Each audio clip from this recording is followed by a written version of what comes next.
El doctor Domingo Massa es un doctor en Relaciones Internacionales, licenciado en Economía, licenciado en Administración de la Educación Superior, MBA de la Universidad de Quebec de Montreal, Canadá. Posee estudios de posgrados en Gestión de Proyectos Educativos, Finanzas Públicas, Economía del Sector Público, Ciencia Política e Investigación Científica, tanto en Argentina como en el exterior. Ha sido funcionario a nivel nacional y provincial y municipal en los poderes ejecutivo, legislativo y judicial.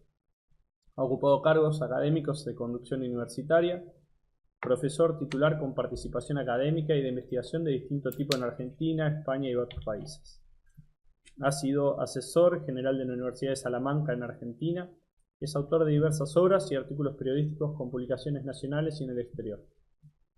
Ha sido asesor general de la Universidad Nacional de Salamanca, Es coordinador nacional de la Comisión de Economía y director general de CENECO, en la Federación Argentina de Consejos Profesionales de Ciencias Económicas, donde además fue miembro asesor del área de CECIC, de Economía del mismo grupo. Es actualmente director general de publicaciones del Honorable Senado de la Nación, área que fuera galardonada en el Premio Nacional a la Calidad en el Sector Público. Director universitario de la carrera de Economía y máster en Administración de Negocios de la UEM. Además, fue recientemente electo vicedecano de la Facultad de Ciencias Económicas y Empresariales de la UEM. Fue juez nacional del Premio Nacional a la Calidad del Sector Público y es el del Premio Nacional a la Calidad en el ámbito judicial. Es jurado de concursos en Jefatura de Gabinete de Ministros de la Nación y en la Facultad de Derecho de la UBA.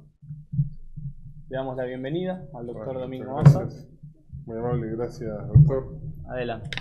Bueno, bienvenidos. Siempre digo cuando tornan con los currículos que son muy largos, y aprovecho que está grabado, que se lo muestren a mi señora, para que realmente crea todo lo que dice así. Bueno, muchas gracias. Mi agradecimiento, por supuesto, a los organizadores.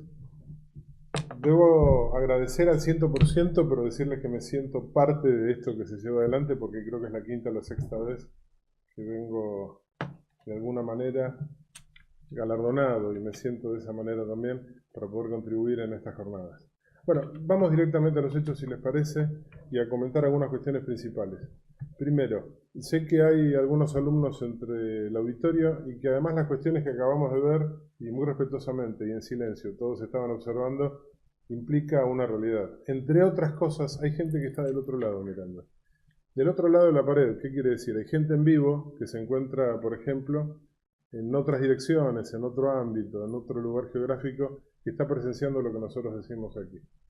Eso es toda una realidad.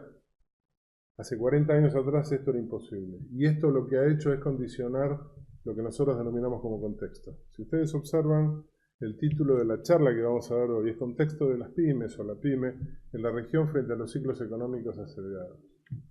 Primero, para promediar el lenguaje, a sabienda de que hay algunos alumnos o personas que no son de la profesión en ciencias económicas, para que utilicemos algo que permita interpretarlo para todos. ¿Qué es esto de contexto? Para quienes somos del ámbito de la economía, habitualmente hablamos de microeconomía y macroeconomía. Algo que no es tan antiguo como la economía. Ciertamente la economía acompaña a los seres humanos desde el inicio. Para algunos la creación, para otros la evolución, para otros la combinación de ambas cosas.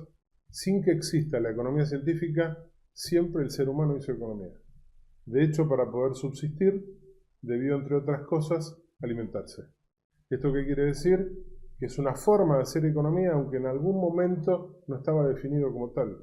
Este concepto de economía en realidad toma rango científico hace algo más de 200 años. Es más, Argentina ya tenía universidades hace más de 400 años. Y el concepto, desde el punto de vista epistemológico, como lo conocemos hoy, de economía no existía. Adam Smith, algunos autores para mencionar, fueron ordenando el conocimiento y decimos, eso era economía. Pero esto de micro y macroeconomía es siglo XX. Es más, mediados del siglo XX. ¿Qué quiere decir esto? La microeconomía es el contenido. Es donde están ubicadas las pymes. La macroeconomía es el continente. Para los alumnos, si me preguntaran, Domingo, ¿me podés dar alguna palabra clave para identificar esto? Sí, si hablamos de microeconomía, por lo menos referenciemos unidades. unidades económicas. Y si hablamos de macro, agregados económicos. Entonces, hablar de empresas y hablar de la macro tiene un vínculo muy fuerte, pero se maximiza mucho más, y luego lo veremos cuando estemos referenciando algunas pantallas, cuando hablamos de pequeñas y medianas empresas. ¿Por qué? Por un tema que en la actualidad, muy vinculado al video que recién estábamos observando, tiene que ver con el trabajo. La masa crítica laboral, no la de renta, no la de ingreso, no la de utilidad, no la de pesos, si quieren identificarlo, pero sí la de cantidad de personas de la demanda laboral tiene más que ver con pequeñas y medianas empresas. Hecha esta aclaración, la otra aclaración. Vamos a ver un conjunto de pantallas, algunas las voy a pasar bastante rápido, solo con el objeto, porque el material lo voy a dejar aquí, ya está grabado, de que sepan quienes desean trabajar en estas cosas qué observar cuando alguien necesita información diagnóstica. A ver, empezamos, si lo permite, la pantalla. Ahí estamos. Bien. ¿Por qué arranco con este tipo de imágenes? Primero, porque es importante que estemos bien identificados con una cuestión. Argentina es parte del planeta Tierra. Entonces alguien me dirá, Domingo, pero eso es demasiado obvio. Bueno, ok. En algún momento de la historia, con el nombre que hoy conocemos Argentina, Argentina llegó a ser casi el 3% del comercio internacional de la Tierra. Hoy es 0,0 y algún cero más, y después les cuento. Pero no es un tema de los últimos 2, 5, 10 o 15 años. Viene de arrastre de algo más de la segunda mitad del siglo XX. Entonces siempre conviene que nos ubiquemos así. Cuando nos toca conversar con los alumnos de distinto nivel de grado, lo primero que decimos, tampoco piensen que el mundo funciona como funciona Argentina. ¿Qué quiere decir esto? ¿Qué es Argentina? Un país federal, un país presidencialista, un país de libertad de mercado, un país con libertad de culto, pero que tiene un culto que es el que está marcado en la Constitución Nacional, incluso en algunos casos a partir de la reforma del 94, algunas de esas cuestiones se sostienen, etcétera, etcétera, etcétera. ¿El mundo es así? No. A ver, ejemplos. Basta cruzar el charco, el que quieran, como océano o el río. Uruguay es unitario. Argentina es bicameral. Perú es unicameral. Entonces, si ustedes van a tomar la conformación del contexto macro funcionando como es Argentina, ¿qué van a encontrar? Que son pocos los países del mundo que funcionan como este. Hay una diversidad mayúscula. A ver, ejemplos de países parlamentarios. España, el Reino Unido, ¿sí? Hay un buen número en Francia, de regiones que tienen ese sistema. Argentina, a su vez, tiene autonomía potestad originaria en las provincias, pero tienen legislaturas propias, etcétera, etcétera, pero es un régimen con gobernador, es presidencialista. ¿Qué nos interesa de este tipo de imágenes? Que observen dónde está ubicada Argentina en términos de Producto Bruto. Así tenemos Producto Bruto, a ver si esta imagen está chicada. Bueno, en términos de Producto Bruto Interno. ¿Por qué tomé Producto Bruto Interno? Extramuros.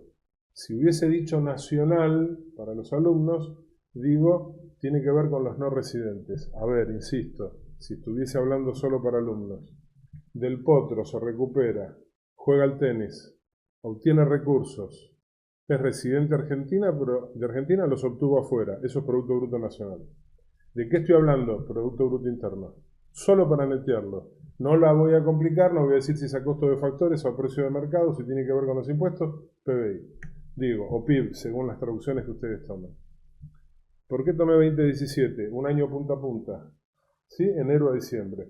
¿En economía se toma siempre así? No. Se toman años completos, a veces puede ser marzo a marzo. Y esto varía según la disciplina. Si es calendario fiscal, si es calendario académico, si es calendario legislativo, si es calendario económico, etcétera, etcétera, y según el país del que estemos hablando. ¿En qué rango está Argentina? Según la época de la historia que lo tomemos, en términos de billones para medir el Producto Bruto de la Tierra, está, si ustedes observan, entre los más claritos o el que le sigue.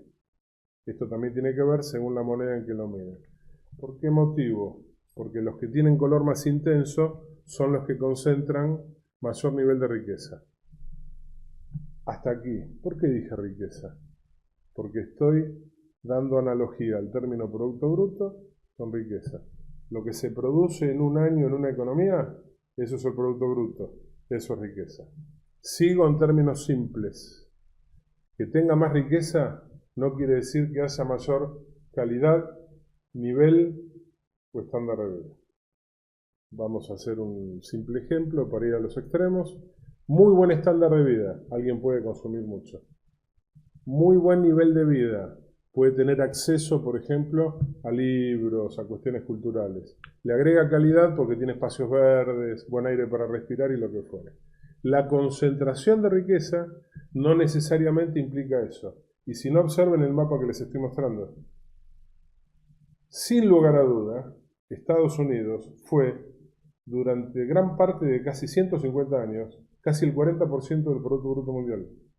Hoy es aproximadamente un cuarto, vamos a simplificar. Pero no tiene la mejor calidad y nivel de vida del mundo. Y si no, observen cuál es el otro país que está en ese color fuerte. ¿Cuál es? Muy bien. Así que van a observar ustedes. También una gran concentración, pero hay otra cuestión. Dividen la media aritmética, ¿sí?, por número de habitantes, entonces van a decir el PBI per cápita. Les va a dar menor que el de los Estados Unidos, pero tampoco tienen el mejor nivel de consumo, ni calidad, ni estándar. Vamos al otro mapa. Sigo con esto de contexto, para que sepamos dónde está la Argentina ubicada. Países por ingreso, la fuente es Banco Mundial, por supuesto, y observen nuevamente los que tienen el color un poco más firme, ¿sí? Ahí se puede ver un poquito mayor. ¿Se ve? ¿Se identifica mejor? ¿Sí? Bueno, lo van a encontrar justamente que los países por ingreso coinciden en algunos casos con estas naciones que nosotros habíamos dicho. ¿Cómo se toma esto? El ingreso ahí sí es per cápita. Tiene que ver con las dos variables principales. La riqueza de esa nación, el Producto Bruto, en un año, y la cantidad de habitantes. Esto es un cálculo aritmético, no tiene mucha complejidad. Argentina nuevamente está dentro de los rangos más suaves en el color. No está en los peores, pero están más suaves. Aclaración al respecto. Donde el color, estoy simplificando mucho como si además no solo fueran alumnos, sino fueran alumnos de secundario. Si alguien se ve afectado por esto que digo, por los que están del otro lado de la cámara, los llevamos al nivel que quieran, pero debo ser simple en el lenguaje. ¿Cuándo el color se torna más clarito, entre otras cosas? ¿O por qué puede haber modificaciones? Las variables son muy directas. Puede haber más riqueza, puede haber una gran variación o menor en número de habitantes. Pero también hay algo más. Vamos a la primera. Un país crece, crece, crece, crece. Siquiera estoy hablando de desarrollo económico. Quiere decir que hay riqueza y el número de habitantes se mantiene. Si se generara un promedio aritmético simple, este color daría mejor para algunos de ellos, es decir, más oscuro. ¿Qué puede pasar? Que crezca esa riqueza con un número de habitantes igual, pero que esté concentrado. En unos instantes, en un video que vamos a mostrar de un colega, que además ha circulado en algunos lugares, eso se explica mucho mejor. ¿Cuál es la otra cuestión? Que haya diferencias en realidad en el número de habitantes. ¿Qué está pasando en algunas economías del mundo? Ha habido algún nivel acelerado de crecimiento del número de habitantes. Argentina lo ha tenido en las últimas décadas, especialmente desde la década del 70 hasta prácticamente la década anterior. Ahora hay algún nivel de estancamiento. ¿Qué pasa con los países de mayor nivel y calidad de vida en el mundo? Casi les diría que en todos esos ejemplos se sostiene el número de habitantes. Y en muchos de ellos se da un doble fenómeno. ¿Cuál es el primero? El número de habitantes se sostiene o tiende a disminuir y aparece otro factor que además genera inconveniente en los sistemas provisionales. Gracias a Dios. ¿Cuál es? Muy bien. Parece que estamos en la clase, sepan disculpar, ¿eh? Pero les digo de antemano, están todos aprobados. Sigo. ¿Qué quiere decir esto? El aumento de la expectativa de vida. Entonces, si ustedes leen algunos artículos, especialmente que en este momento se están dando de periódicos del hemisferio norte, como países europeos que han contribuido a la constitución de este, como es en algunos lugares de España, la expectativa de vida en muchas de esas regiones ya supera la de Japón.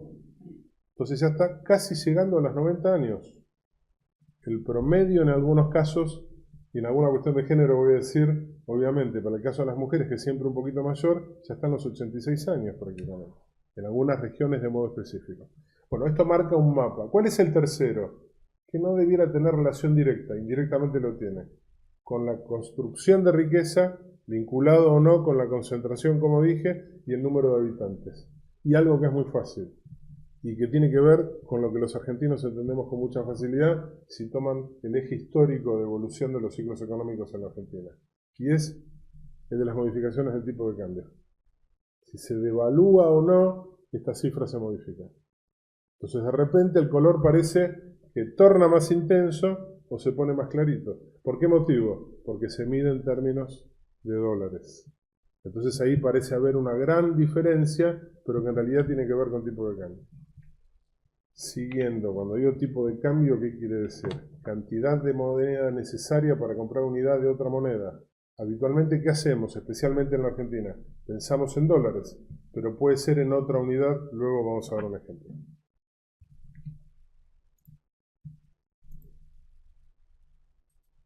Bueno, vamos un poquito al caso de los ciclos económicos argentinos. ¿Qué se requiere para que haya ciclo económico? Voy a ir al grano y voy a simplificar al extremo. Me gusta porque las cámaras solamente están enfocándome a mí. Es más lindo lo que se ve del otro lado, pero ¿qué veo yo del otro lado? Y esto se lo manifiesto a las personas que están del otro lado de la cámara, que hacen así. ¿Qué quiere decir? Están dibujando en el aire cómo suelen ser los ciclos económicos en la Argentina a lo largo del tiempo. Había un economista ruso, Kondratiev, que decía, para medir los ciclos económicos se requieren 40 años. Entonces él tomaba ciclos de 40 años y ahí podía medir en la serie, con datos precisos y certeros, hacia dónde iba la economía. Hace muchos años ya que venimos leyendo, no en ese idioma de origen, pero algunos modelos econométricos japoneses que simulan a 170, 190, 200 años.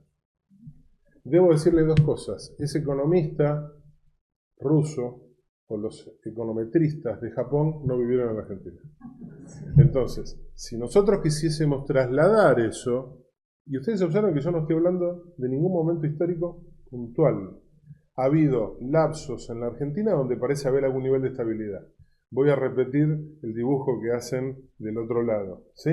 ¿Qué quiere decir? ¿Cómo son los ciclos económicos en la Argentina? Han sido, en la serie histórica, mucho más acelerados. Voy a mencionar un colega, que además fue profesor mío, que falleció, para ir al grano.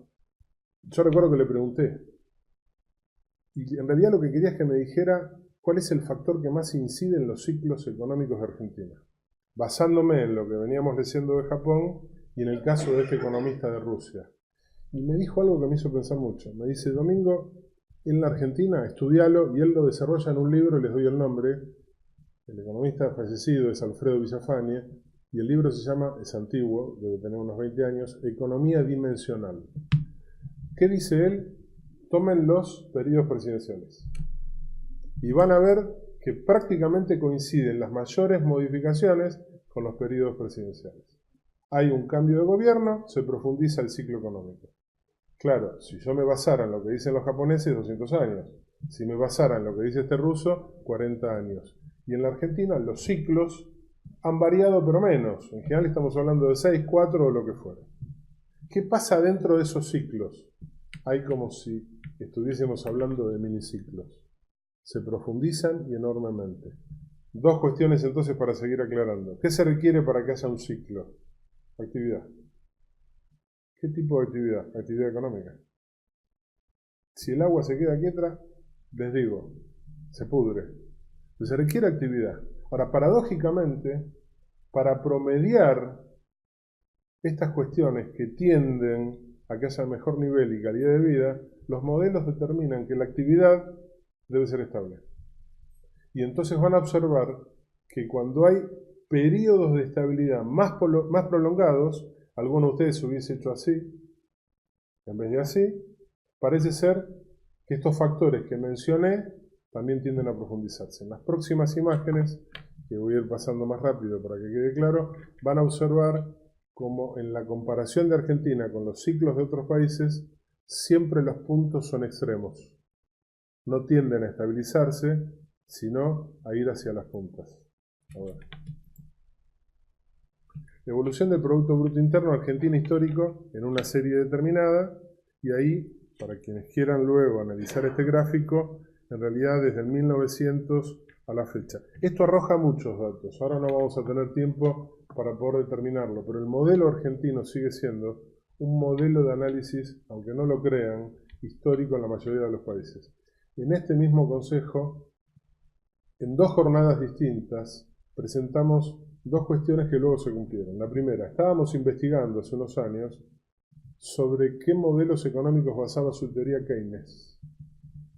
Y nosotros veníamos sosteniendo que Keynes estaba intercambiando, para quienes no conocen a Keynes del otro lado de las cámaras, Keynes está considerado como el padre de la macroeconomía. Luego que tenemos que hablar del Fondo Monetario, vamos a explicar algo más de Keynes. Alguien del Reino Unido que a mediados del siglo XX genera ideas para estabilizar la economía de aquel entonces. Y él estaba intercambiando en periodo de crisis para los Estados Unidos información con un economista que vivía en la Argentina de origen alemán. Muy bien, Silvio Gesell. Hace unos años nadie hablaba de esto. Y nosotros en un texto, podrán estar a favor o en contra de esa situación, esto es ni a favor de Silvio Gesell ni a favor de Keynes, ¿sí? Ni en contra, decimos lo que pasa. Él pregunta, y en una de sus obras Keynes lo cita 2 veces. Y voy a decir por qué. ¿Saben cuál fue el primer país del mundo en salir del patrón oro?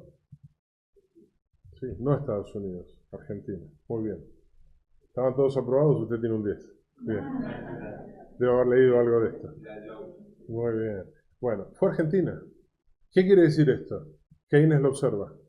Y entre otras cosas le pregunta a Silvio Gesell, a ver si sabe esto el alumno para que le ponga un 11, ¿qué gobiernos debía leer en algo que se llama Diario de Sesiones, que está en el Congreso de la Nación, que refleja los debates? ¿Sí?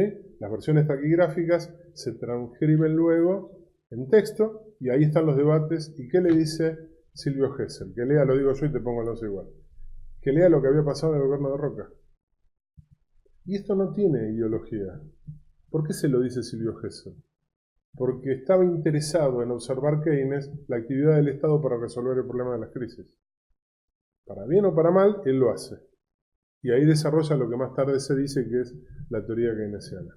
O sea, Argentina dio mucho que hablar en este tema y en un ratito lo vamos a ampliar cuando hablemos de algunos organismos que se vinculan con nosotros. Bueno, para quien había hecho muy bien, también tiene un 11, los ciclos en la Argentina. Observen ustedes, estamos tomando periodos, en algunos casos más largos o más cortos, que tienen que ver con el crecimiento.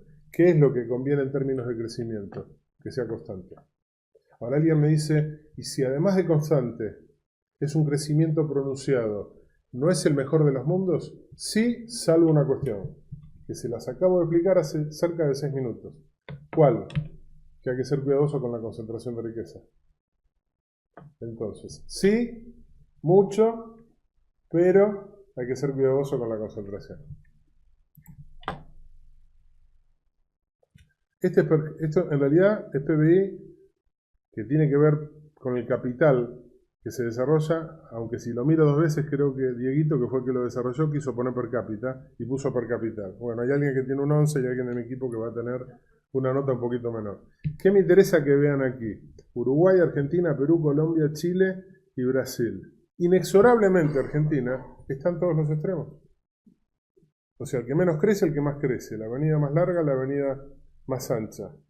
El más goleador, el mejor jugador del mundo, etcétera, etcétera, etcétera. Argentina aparece en los gráficos manifestándose de esta manera. ¿Cuál es la cuestión? Por ejemplo, tomemos algo que está en la genética de los argentinos y que ustedes toman un niño y le preguntan qué es, y aunque sea conceptualmente se los explica, la inflación. Cuando vean los gráficos y los ciclos relacionados a la cuestión de la inflación, este es de la renta, es decir, el ingreso nacional desde el punto de vista bruto. ¿Qué sucede? Van a tomar países como Perú, que ha tenido problemas inflacionarios durante muchos años. ¿Qué tiene hoy Perú? Cerca de 20 años de continuidad de política macroeconómica estable. La inflación que Argentina tiene en el término de un mes, Perú la tiene en casi 2 años.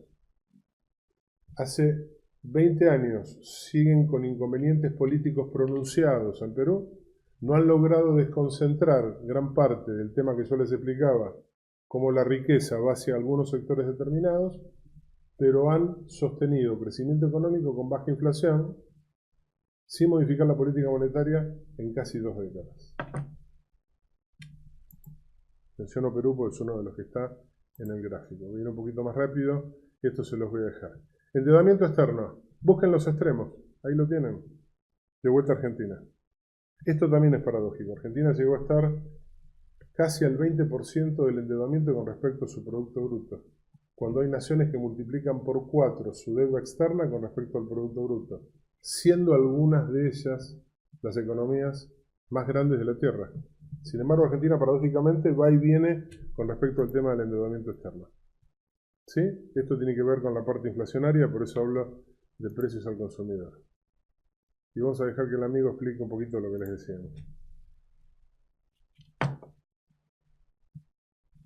Bueno, quería empezar precisamente, yo decía, hay que redefinir, hay que repensar la economía, la relación con el planeta.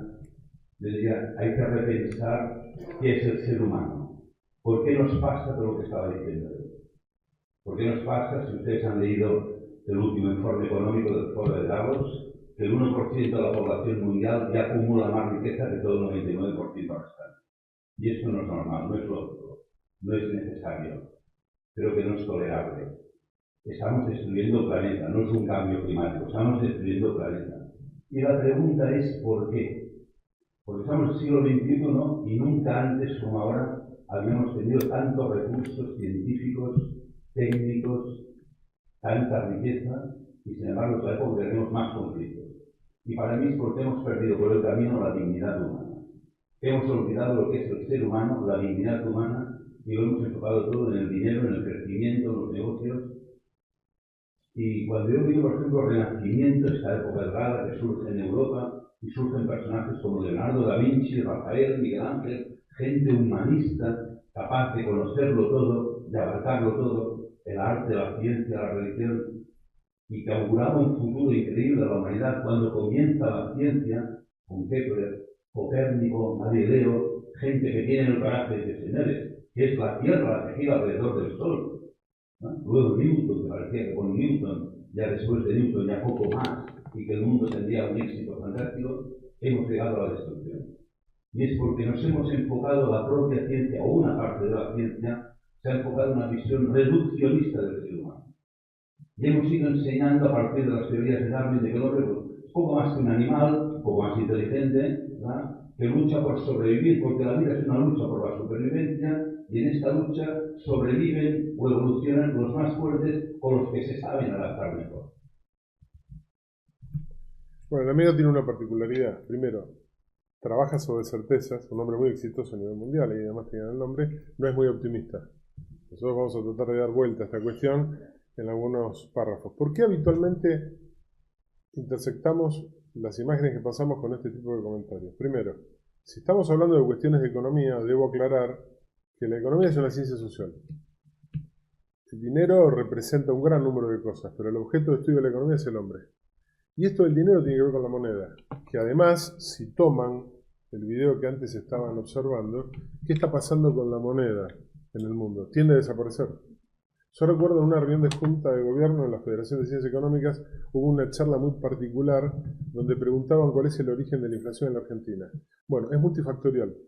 Hay países donde se logra focalizar. Es un fenómeno monetario, es una cuestión estructural, es una cuestión de costos. Hay muchos motivos, pero en la Argentina pareciera que sean todos juntos. Ahora, ¿qué pasa cuando se discute el fenómeno inflacionario en algunas naciones? Si tiende a desaparecer la moneda, desaparece la inflación. Y esto para algunos que hoy me decían en la charla que estábamos conversando, cómo rediseñar las profesiones. Bueno, después habrá no solo ajuste por inflación, habrá distorsión de precios relativos. O sea, cosas para analizar seguramente existen, pero si desaparece la moneda como la conocemos, es probable que la inflación tienda a desaparecer. Comentarios. La pirámide de riqueza global en el contexto que nosotros estamos mencionando. Observen ustedes, coincide, aunque los porcentajes no son exactamente iguales porque no toman los mismos parámetros, la cantidad de personas en el mundo, la riqueza que concentra. Un politólogo italiano, que en realidad venía de las ciencias duras, que fue senador en Italia, Pareto, influyó mucho en las ciencias sociales por aquello del 80-20.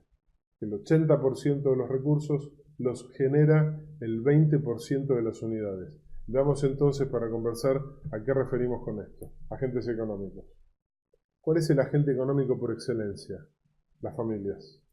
¿Qué pasa hoy? Puede ser unipersonal y es una unidad de medida aceptada por la gran mayoría de los organismos que miden, tipo el INDEC o lo que fuere, cómo se llevan adelante las estadísticas. Luego, las empresas. Ahí aparecen las pymes. Tercero, el gobierno. Y si hablamos de una economía abierta, tenemos que ubicar al sector externo y si queremos complicarlo, le agregamos el sector financiero. Cuando agregamos las empresas, permítanme decirle, ¿qué es lo que se da? Y luego van a ver algún gráfico al respecto. La mayor concentración, vamos a decirlo así, en términos de facturación, o si desean en términos de pesos, pasa por las grandes empresas, pero especialmente en la Argentina. Y lo que es la oferta laboral y la demanda laboral, especialmente por las pymes. O sea, el efecto Pareto se da en ambas circunstancias, pero es distinto a la hora de tomarlo, en términos de pesos o en términos de cantidad de personas contratadas.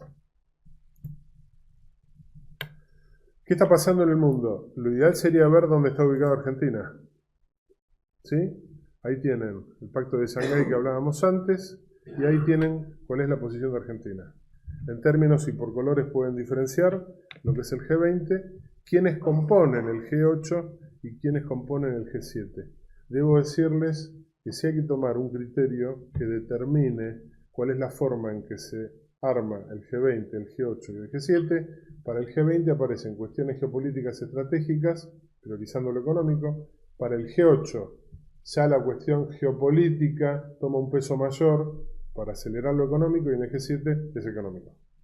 De hecho, habitualmente coinciden con las economías que tienen mayor peso relativo en el concierto de las naciones. El fin del dominio estadounidense. Ya hace unos años que venimos haciendo mención a este respecto y esto modifica el contexto de modo acelerado. De hecho, los movimientos que se están dando en los Estados Unidos, entre otras cosas, es por este gráfico. Parte del peso hegemónico sobre el Producto Bruto Mundial que tenía los Estados Unidos cae a manos de China. Los niveles de medidas de política económica, fiscal, monetaria, proteccionista de los Estados Unidos afecta el vínculo entre dos naciones, Estados Unidos y China. Pero tengo una noticia para todos ustedes. Es prácticamente el 40% de la economía del mundo y según como la midan un poco más. ¿Y eso qué hace? Afecta al resto de las economías del mundo. A ver, a modo de ejemplo, ¿qué sucede si Argentina modifica en un punto la tasa de interés el día martes?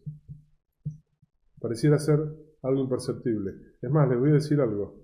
El año pasado, por esta fecha, cuando se estaban discutiendo algunas de las variables que componen el presupuesto público nacional, el presupuesto, me refiero para el Estado, para las acciones de gobierno, contiene una serie de variables. Claro que es una ley, pero es la planificación económica financiera en el sector público. Pero dentro de estas cuestiones supuestas está la tasa de interés. Yo recuerdo, hace un año que se discutía si la tasa de interés iba a estar en el 30%. Un año después se discute sobre tasas de interés que están casi el doble. Y el contexto macro no es tremendamente distinto. Bueno, ahora les voy a hacer un comentario para todos. A ver si te sacas un 12. ¿Qué pasa si los Estados Unidos el día martes modifica la tasa de interés en medio punto? Van a ver cómo se inclina el planeta. Y los mares parece que van para un lado o para el otro. Medio punto. Eso es lo que está sucediendo en la actualidad. O sea, si me dijeran, si tuviésemos que determinar hoy en el contexto cuál es una de las políticas más importantes para considerar, la que tiene que ver con las relaciones internacionales, que viene y deriva de lo que es la ciencia política. Cada vez hay más conciencia. Damos un ejemplo hace un rato en una charla informal sobre algunas naciones como fueron dándole predominio a esto. Y si no, miren Alemania. En las balanzas de comercio del mundo, la de Alemania tiene un peso específico. Es más, durante varios años consecutivos ha sido el país del mundo que tenía mayor nivel de exportación en términos monetarios, ¿sí? Por valor agregado. ¿Cuál es el cargo más importante que tiene el gobierno de Alemania? El de canciller. Sí, y esto es para considerar, porque tiene que ver con las relaciones internacionales. Tarifas del comercio impuestas entre Estados Unidos y China a las importaciones chinas. ¿Por qué afecta esto tremendamente? Porque si alguien mirara el discurso de Donald Trump en los Estados Unidos, pareciera que estuviese dando un discurso en algún lugar de la Argentina profunda, donde lo que busca es defender algunas de las cuestiones que tienen que ver con los factores de la producción. Especialmente, ¿cuál? El trabajo.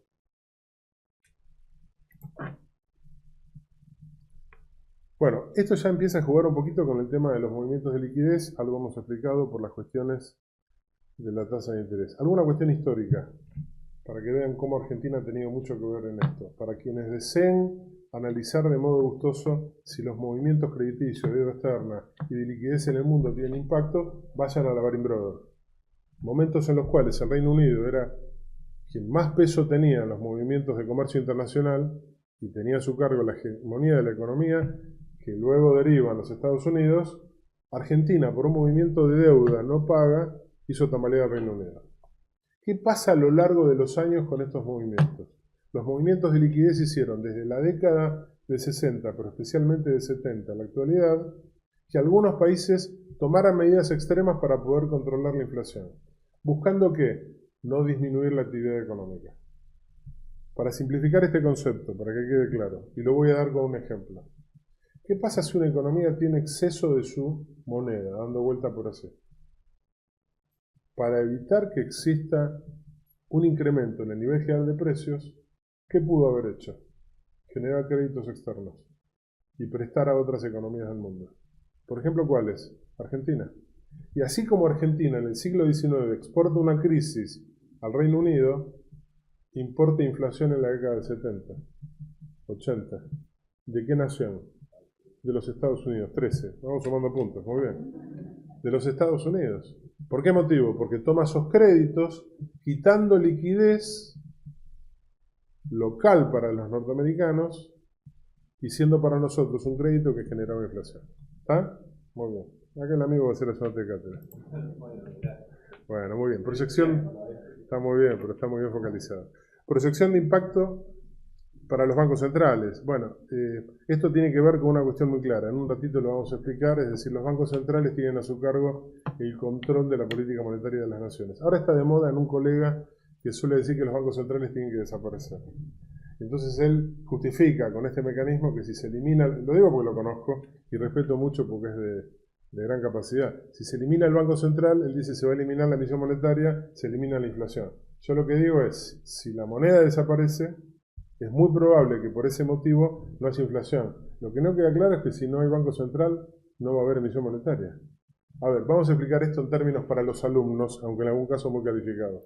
Digo, ¿qué pensaría alguien que no ha leído historia en la Argentina? Que primero fue el Ministerio de Economía, que después se crea el Banco Nación, y después, como estamos aquí, decimos el Banco Provincia, ¿sí? Y después el Banco Central. Bueno, tengo una novedad para ustedes. En realidad fue Banco Provincia, Banco Nación, después aparece ahí algún antecedente en el que podemos hablar del Banco Central y estamos hablando de otras entidades. Es decir, no necesariamente para emitir se requiere un Banco Central. ¿Sí? Yo no coincido ese parámetro, por lo menos para aclararlo, como él no está, no lo podemos discutir en público. Bueno, monedas, países emergentes y modificación del valor. Esto tiene que ver con algo, y es decir, las modificaciones del tipo de cambio para afectar la política en el sector externo. A ver, insisto, para quienes están del otro lado de la pantalla, ¿por qué modifica el contexto y acelera los ciclos económicos? Primero, hay una devaluación. ¿Qué afecta? La cantidad de importaciones o exportaciones. Si el producto es importado, la cantidad de moneda necesaria, si hay una devaluación, va a modificar. Va a pasar con el turismo. Esta ciudad, que a mi criterio es de las más lindas del mundo, no solo porque estoy aquí presencialmente, sino porque estoy vinculado a ella hace muchos años, 40 por lo menos, quiere decir que tengo más de esa edad. Debo decir, va a haber en este verano seguramente más personas transitando por aquí que el año pasado. Y esto tiene que ver con los movimientos devaluatorios para los estudiantes. Balance de pagos. ¿Cuál es la cuenta corriente? La que tiene que ver con el balance comercial. ¿Qué quiere decir esto? Que hay un saldo además que impacta, que es el turístico. Todo esto son los movimientos de tipo de cambio. Entonces, es un factor importante, no es el principal, pero hay que medirlo. Por eso la pantalla. Voy rápido y vamos a explicar esto. ¿Por qué aparece el comentario del Fondo Monetario? Ahora voy a empezar a vincular con lo que lo dije antes y voy a ir rápido porque veo que faltan aún muchas pantallas. Dada la circunstancia de modificaciones aceleradas en el contexto económico de un país, suelen aparecer algunos organismos internacionales. Primer comentario, ¿cuál es el caso típico? El del Fondo Monetario Internacional. Como viñetas rápidas, para que quede claro, no es un banco. Segundo, es un organismo multilateral de crédito. Tercero, para obtener financiación hay que ser parte de él. Cuarto, cuando se pide asistencia técnica, puede venir sola. Por ejemplo, me decís cómo hacer ajuste por inflación, va alguien y les explica. Además, ¿me prestás para resolver el problema? Pueden venir las dos cosas. No, necesito que me prestes nada más. No, viene además con la asistencia técnica. Están vinculadas. ¿Y qué es un capricho? No, porque yo dije que hay que ser miembro del fondo. Y eso está acordado desde el origen. Y ahora voy a ir al origen para derrumbar un mito. Y lo volví a leer. Desde Buenos Aires, aquí en un lugar, cuando uno sale de Buenos Aires, en una pared dice abajo los del fondo. Viva Keynes. Como yo no tengo tiempo para bajarme y escribir y no me daría la pared, yo quisiera decirle a ese señor que el ideólogo del Fondo Monetario fue Keynes. Que además hizo millonario con la bolsa. O sea, son dos cosas distintas. Él evaluó cómo resolver algunos problemas de la economía con crisis a través de la participación del sector público y del gasto público, pero cuando caían hombres jóvenes sanos en edad de reproducción en las guerras mundiales, Keynes observa que la economía había quedado en manos de las mujeres, ni más ni menos, para tratar de reconstituirlo, y lo lograron, pero se requería resolver otro problema. ¿Cuál? Si hay problemas, y vuelvo a lo que dije antes, en las relaciones internacionales, y porque hay guerras, es porque la mayoría de los presupuestos están dirigidos a un sector que tiene que ver con las funciones básicas del Estado. En ese caso, la defensa. ¿Y qué pasa con el resto de las cosas? Se descuidan. ¿Vieron que yo dije recién distorsión de precios relativos? Eso es lo que pasaba.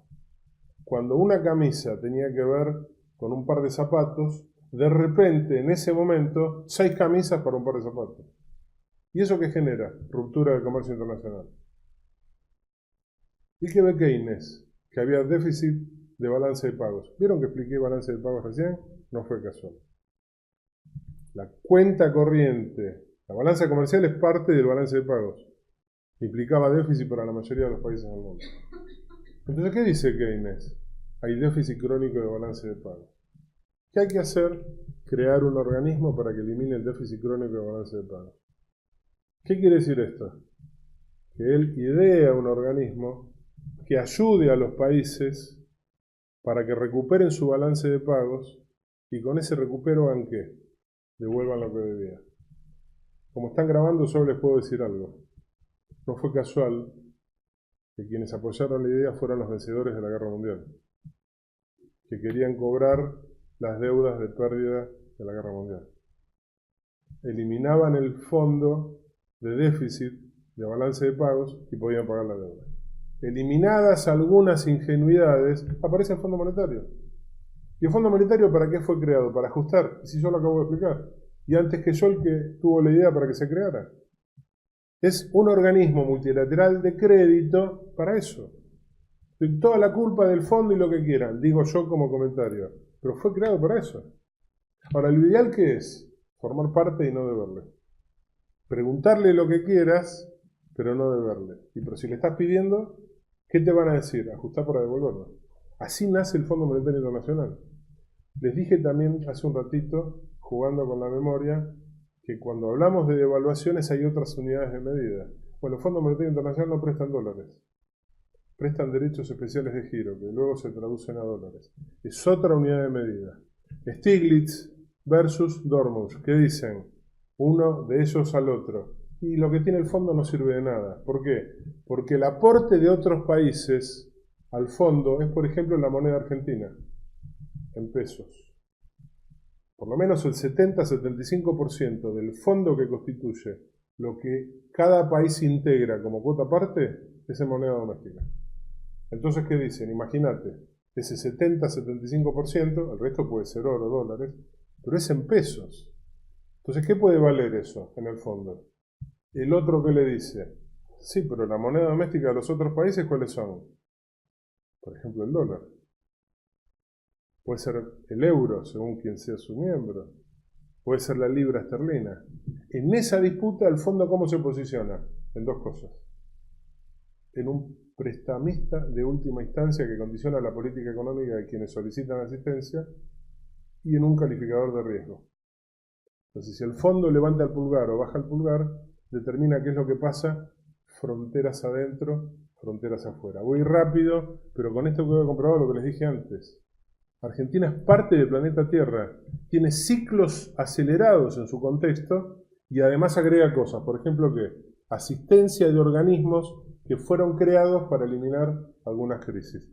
En un debate que se dio en Cava, que había 3 colegas y 2 ministros, en un momento dado a mí me tocaba moderar y la discusión era las crisis económicas argentinas. Yo hice una pregunta que todavía no me contestaron.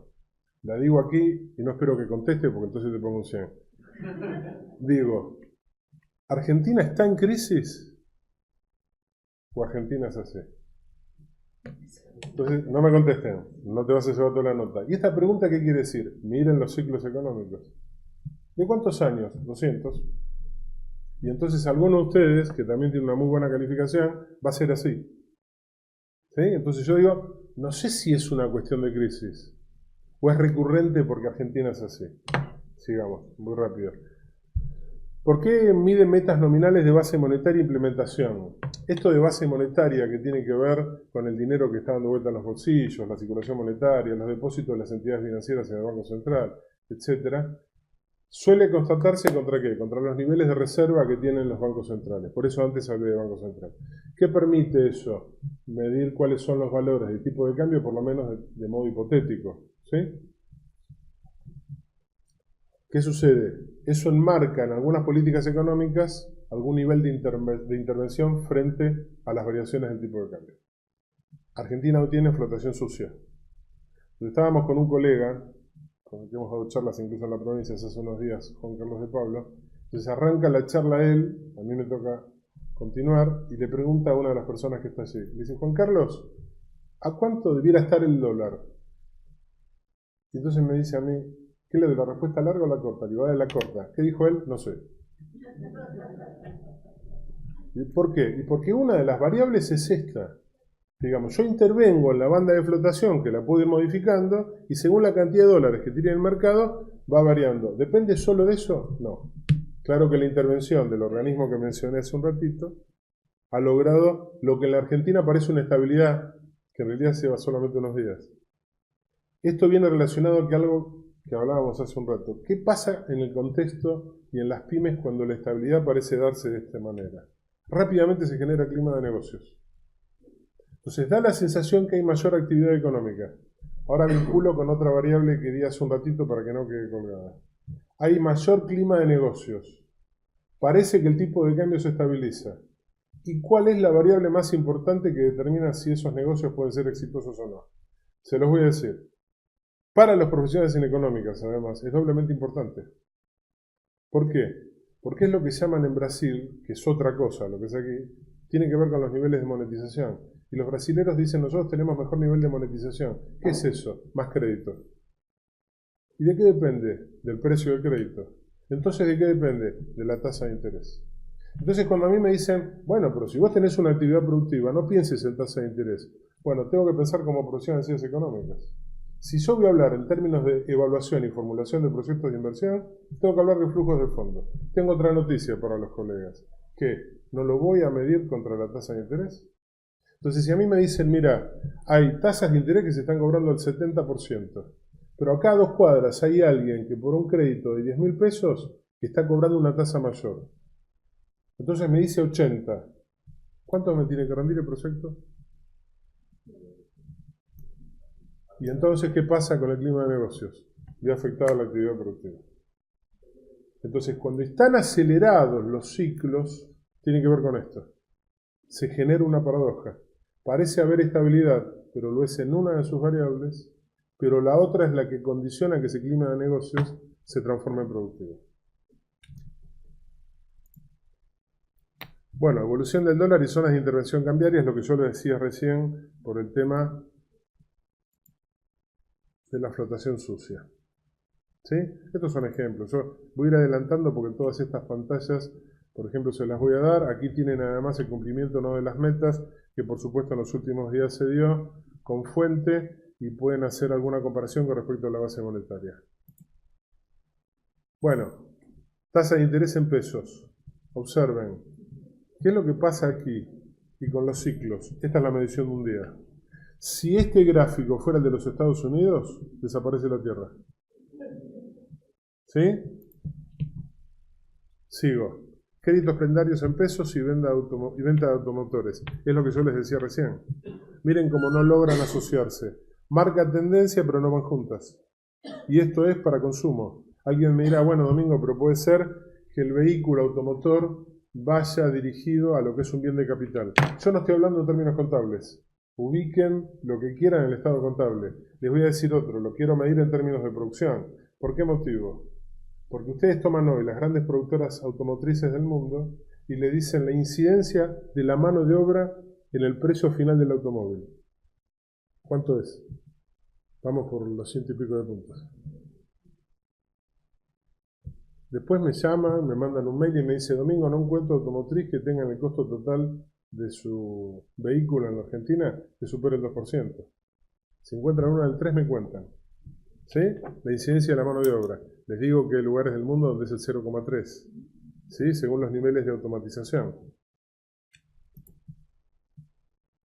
Bueno, aquí algunos gráficos que derivan de esto del FMI.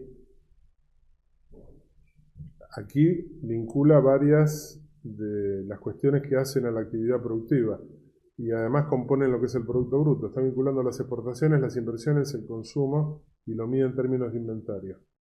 Si ustedes toman un mes, les dice, por ejemplo, la actividad económica permanece débil en términos de julio. Estamos contradiciendo lo que decía Kondratev, que él decía, solo midan los ciclos económicos en 40 años. Keynes tuvo una frase para eso. En una famosa conferencia le decían a Keynes que solo hay que mirar el largo plazo. Y Keynes en aquel momento dijo, esto es muy famoso, lo habrán oído 100 veces, en el largo plazo estamos todos muertos. ¿Sí? Que también es verdad. ¿Sí? Aunque la ciencia también atenta contra eso. Los estudios lo que buscan es trabajar sobre información del genoma humano, etc., para eliminar la maduración de alguna de esas células. Como si buscaran que el consumo se mantuviera y se eliminara la posibilidad de morir. Y entonces aquí aparecen dos cuestiones, referidas a otras disciplinas y relacionadas al mercado. Por eso no es casual que estos países con mayor nivel y calidad de vida del mundo tengan mayor expectativa de vida. Pero lo que tiende a colapsar sea el sistema previsional. ¿Qué es esto de sistema previsional?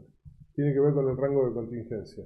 De vuelta, para los alumnos, del alumno, que sea profesor, tiene que ver con esto. La contingencia es fallecimiento, accidente o vejez.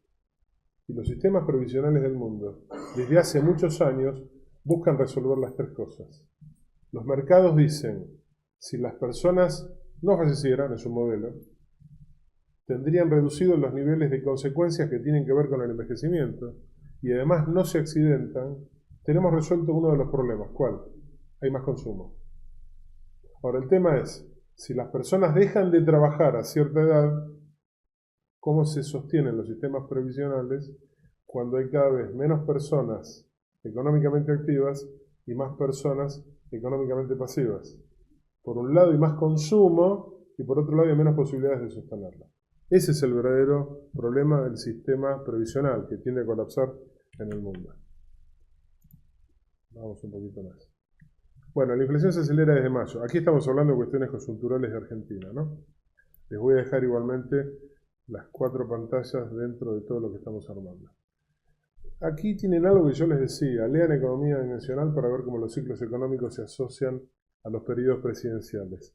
Pero refiere ahora a los acuerdos que han tenido el Fondo Monetario Internacional con los presidenciales argentinos. Va desde Mauricio Macri hasta, van a pasar por Frondizi, etcétera, etcétera. Van a poder evaluar en términos de dólares cada una de estas cuestiones. A ver, ¿por qué es interesante? Porque lo deben medir en términos absolutos y en términos relativos.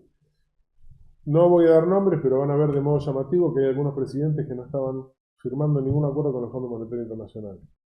Pero otra cosa, no fue el único caso, hay varios, después yo les voy a dejar la pantalla para que lo miren. Pero hay otra cosa que además no es menor, por ejemplo, si ustedes me dicen década del 70, ¿cuál era la deuda externa argentina? Y estaba en el orden de los 6.000, 8.000 millones de dólares según como se la mida. Y los diarios de debates parlamentarios de aquel entonces lo daban como una catástrofe. O sea, hoy está en algunos casos 10, 20 o 30 veces más según cómo midan y qué incorporen. En términos de deuda, la deuda puede ser externa o interna, pública o privada, ¿sí? Por eso he hecho la distinción. Luego, este es el desembolso total de los acuerdos con el FMI del último periodo. Es el más grande en la historia que otorga el Fondo Monetario Internacional a una nación. Había otro, que este lo superó, que fue muy importante, en una época en la cual había turbulencia en términos económicos en el mundo, el Fondo Monetario salía al rescate de algunas naciones. Pero recuerden que les dije que tiene que ser miembro. El caso, y esto está documentado, lo pueden pedir, más emblemático fue el caso del efecto tequila. Ustedes recordaron, los más grandes, los más jóvenes pueden leer, que en general se le daba nombre a las crisis según la bebida de la región. Claro. Y aquí se tomaron todas. ¿Sí? Bueno, una de esas tuvo que ver con el tequila. ¿Y cómo fue la cuestión? Argentina por aquel entonces no tenía una malla de contención. Entonces, hay un problema en México muy grave en términos de endeudamiento externo. Y por aquel entonces, como si el actual presidente de los Estados Unidos tuviese algo que ver, lo primero que observan que se iba a dar un corrimiento de habitantes desde la frontera de México hacia los Estados Unidos. Entonces, el gobierno de los Estados Unidos, que no es casual que tiene una oficina de presupuesto público en el Senado de más de 600 empleados, en el debate en el Senado no le aprueba a los Estados Unidos darle 40.000 millones de dólares a México. Entonces se venía el problema, una inundación de problemas en términos de migración entre México y los Estados Unidos. Pero recién ustedes escucharon que hay que ser miembro del Fondo Monetario. Estados Unidos tiene una particularidad, no puede tener el presidente del Fondo Monetario. Por las dudas les digo, la sede está en Washington. ¿Sí? Esto no es casual, vamos a seguir derribando mitos. Pero ¿con qué se encontraron? Con que el gobierno de los Estados Unidos propone al Senado de los Estados Unidos hacer una integración en términos de dólares al Fondo Monetario Internacional, ¿de cuánto? 40.000 millones de dólares. Se integra al Fondo Monetario 40.000 millones de dólares que tienen un destino. ¿Cuál fue? Tienen todos un 10, México. ¿Qué hizo? Se lo prestó igual a través de un organismo multilateral y evitó la consecuencia de la que ustedes estaban pensando. Argentina no resolvió el problema.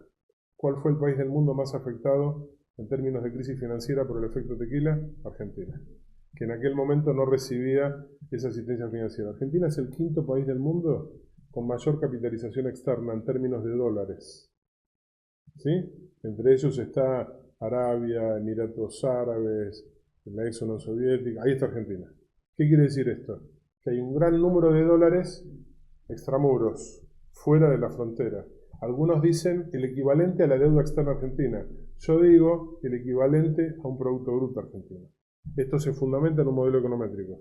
Pero si ustedes toman la riqueza que se produce en un año, es probable que todo ese Producto Bruto también esté afuera. ¿Sí? En algunos casos totalmente en blanco, porque son empresas que están dando producción. Argentina tiene empresas alimenticias en el exterior. En otros casos, aún no blanqueados según algunos documentos y algunos informes. Vamos a ir rápido, les voy a dejar igualmente estos gráficos. Riesgo país, principales países en términos de la región. El tema del riesgo país había sido prácticamente eliminado en términos de variables consideradas de riesgo para nosotros, etc. En un momento dado se medía si había riesgo o no en la Argentina según la evolución del precio de la carne. Después recuerdo siendo muy joven que todo el mundo decía hay que ver el precio de la nafta. Después recuerdo que todo el mundo decía hay que seguir el precio de las acciones. Después todo el mundo dijo el precio del dólar. Y en un momento dado, de modo deportivo, era la evolución del riesgo país. Y era minuto a minuto, ¿sí? Eso fue perdiendo algún peso, por supuesto, pero por temas de contexto internacional. Bueno, esto tiene que ver con lo que yo les decía antes, que Argentina está dentro de los que han capitalizado más en el exterior que en la Argentina. Bueno, Esto también es importante y ahora lo voy a ejemplificar para que ustedes puedan anotar algo. ¿Cómo influye la cuestión previsional, la deuda externa y el contexto PYME?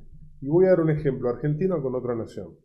En un momento dado, Argentina utiliza una de las formas de financiación del gasto público. Una de ellas puede ser, por ejemplo, de modo tributario. El resto son no tributarias. La forma de financiar tributariamente el gasto público es por impuestos, tasas, contribuciones con rango impositivo o porque existe mejora. No tributario puede ser, por ejemplo, enajenando un bien, obteniendo una renta, etcétera, etcétera. La más común, ¿cuál es? El crédito público. Entonces, ¿qué hace Argentina? Emite títulos. Esos títulos se colocan aquí, se venden en la Argentina. ¿Qué hacen algunos operadores económicos de Italia? Observan que el rendimiento de estos títulos argentinos es muy superior al rendimiento de los títulos italianos. ¿Quiénes invertían en títulos, bonos públicos italianos? Especialmente, ¿quién lo dijo? Otra vez, muy bien. Los jubilados. ¿Qué hicieron? Compraron bonos argentinos. ¿Qué pasó con esos bonos argentinos? En un momento dado, defaultearon. ¿Qué se dio así en los padres del principio de la subsidiariedad como son los italianos? Reformularon la política económica. Y alguno de sus, esto recuerdo, no voy a dar el nombre, de haberlo hablado con el vicepresidente de Italia, que allí son parlamentarios, como les decía antes. ¿Qué pasa en estas naciones? Como son parlamentarios, quien conduce la nación no es el presidente, es el parlamentario elegido por el parlamento. Y tiene esta particularidad, todas las mañanas se tiene que levantar, figurativamente, buscando seducir a la política, porque si no lo corren. Entonces, ¿qué reformularon así? Dijeron, bueno, va a ser deuda pública interna. Entonces se la vamos a vender a los italianos. Parte de la deuda externa que tenía Italia pasó a ser interna. Entonces, ¿dónde quedó todo eso en Italia? Italia tiene déficit, tiene inconvenientes de evasión y elusión fiscal, etcétera, etcétera, etcétera. Pero la deuda externa había quedado ahí. Por eso este gráfico. ¿Qué pasa con el gráfico argentino? Hay deuda pública interna y hay mucha deuda pública externa, que igual no es uno de los guarismos que más asusta, porque hay naciones que tienen una simetría mucho mayor en esos términos. Bueno, tenemos aquí nuevamente el ratio, pero en este caso comparado con el comercio internacional. ¿Por qué es importante ir comparando la evolución de la deuda pública con el comercio internacional? Ahí fui al foco, fui al grano. Si hay deuda, ¿qué es lo que hay que tratar de resolver? ¿Cómo la pago? Es lo que llaman dólares madera, dólares duros, los genuinos. ¿De dónde se obtienen? Del comercio internacional. Ahí me dicen que me quedan como 2 horas para hablar, pero es mentira, son 5 minutos. Así que voy a ir muy rápido, porque todas estas pantallas ya las voy a dejar. Quiero que hablen un par de amigos que también tenemos así.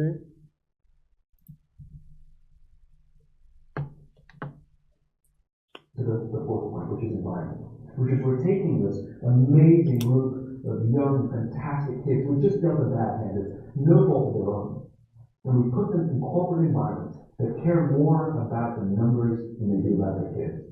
They care more about the short-term gains than the long-term life of this young human being. We care more about the year than the lifetime, right? And so we are putting them in corporate environments that aren't helping them build their confidence, that aren't helping them learn the skills of cooperation, that aren't helping them overcome the challenges of the digital world and finding more balance, that isn't helping them overcome the need to have instant gratification and teach them the joys and impact and the fulfillment you get from working hard on something for a long time that cannot be done in a month or even in a year. And so we're thrusting them in corporate environments, and the worst part about it is they think it's them. They blame themselves. They think it's them who can't deal. And so it makes it all worse. It's not, I'm here to tell them, it's not them. It's the corporations, it's the corporate environment, it's the total lack of good leadership in our world today that is making them feel the way they do. They were dealt a bad hand, and I hate to say it, but it's the company's responsibility. It sucks to be you, but we have no choice, right? This is what we got, and I wish that society and their parents did a better job. They didn't. So we're getting them in our company, and we now have to pick up the slack. We have to work extra hard to figure out the ways that we build their companies. We have to work extra hard to find ways to teach them the social skills that they're missing out on. There should be no cell phones in conference rooms. None. Zero. And I don't mean the kind of like sitting outside waiting to text. I mean like when you're sitting and waiting for a meeting to start, nobody goes, this is what we'll do. We'll sit here and wait for the meeting to start. Meeting starting? Okay. We'll start the meeting. No, that's not how relationships are formed. Remember we talked about the little thing? Relationships are formed this way. We're waiting for a meeting to start and go, how's your dad? How are you mom? Oh, he's really good. Thanks for asking. He's actually at home right? Oh, I'm really glad. That was really amazing. I know, it was really scary for me. That's how you form a relationship. Hey, did you ever get that report done? Oh my God, no, I didn't. Oh, I totally, I'll help you out with that. Really? That's how trust forms. Trust doesn't form in an event, in a day. Even bad times don't form trust immediately. It's the slow, steady consistency. And we have to create mechanisms where we allow for those little innocuous interactions to happen. But when we allow cell phones in conference rooms, we just, okay, meeting. And then my favorite is like when there's a cell phone there, and you go and pitch together. It rings and you go, I'm not going to answer that. This is like that, you know? Es un ejemplo que tiene que ver con la tecnología. Les voy a dejar, si ustedes me autorizan, no se hipnoticen, los voy a pasar muy rápido, todos estos cuadros, estas imágenes que complementan, en especial para que los alumnos, a esta altura no sé si es para que den clase o para que nos interpreten lo que decimos, puedan tomar un ejemplo y un modelo de qué cosas estudiar y evaluar para ver los ciclos económicos. Voy a ir a un video que tiene que ver con la tecnología y luego cierro con un comentario, ¿sí?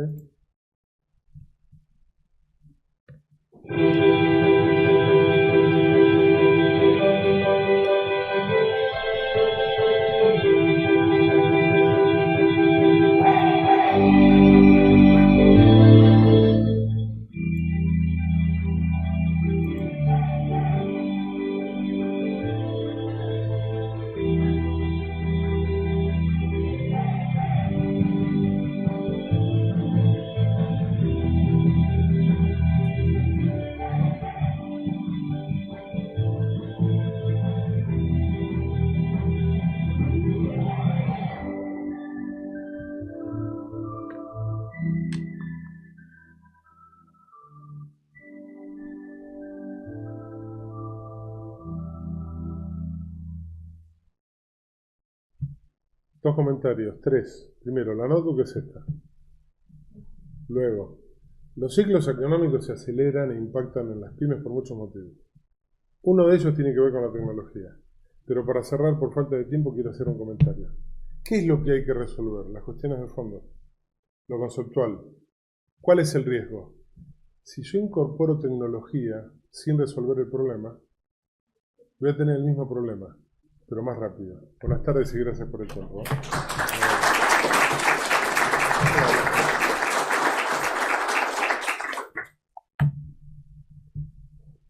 Muchas gracias, doctor Domingo Massa.